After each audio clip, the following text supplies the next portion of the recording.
ازيكم يا اصدقائي، عاملين ايه؟ يا رب دايما تكونوا بخير وبصحه. جايبه لكم النهارده بودنج الشوكولاته. حلو قوي، طبق جميل ولذيذ وولادكم هيحبوه.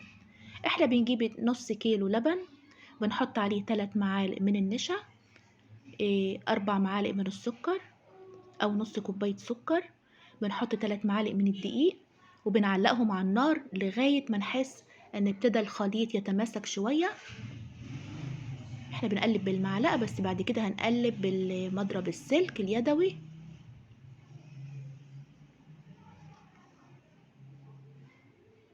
احنا بنضيف الحاجة الخليط اهو على اللبن. احنا طبعا بنحط الخليط كله قبل ما نعلق الحاجة على النار، يعني احنا لسه ما ولعناش البوتاجاز على الحاجة.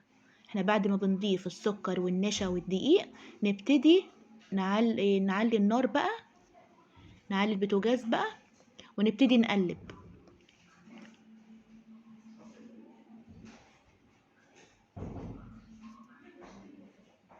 بنضيف اهوت كمان الدقيق.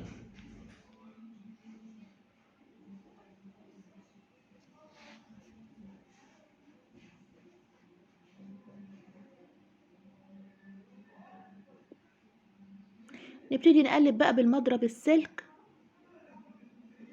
كتير بقى لغاية ما الخليط ما يعملش كلاكيع معانا.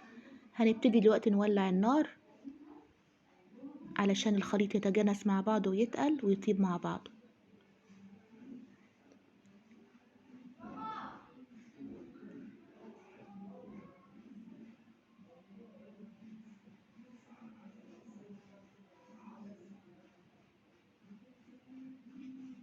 نفضل نقلب كده لغاية ما نحس الخليط بقى قوامه كريمي شوية زي المهلبية كده.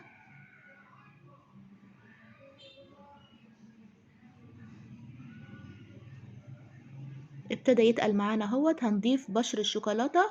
بنجيب شوكولاتة خام قد نص كوباية كده ونبشرها جامد، ونيجي حاطينها على الخليط علشان يتجانس كله مع بعضه. ابتدى الخليط يتقل اهو معانا.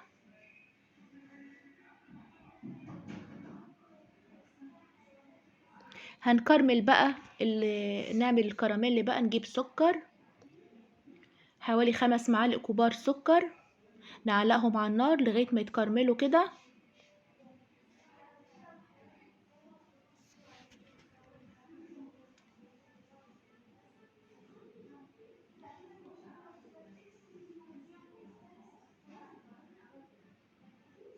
ابتدى السكر ياهوت يدي اللون الذهبي.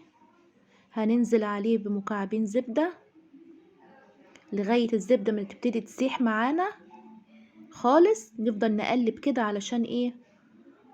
تاخد من الخليط كله لغاية الزبدة ما تسيح. نبتدي ننزل عليها باللبن. هي كده الزبدة ساحت معانا اهي. هننزل بقى باللبن. اللبن ده كوباية كبيرة، ونبتدي نقلب كده. ومتقلقوش التكتلات دي ان شاء الله هيفك كله. هنبتدي نوطي النار شوية ونقلب كتير علشان السكر المتجمد ده يسيح معانا.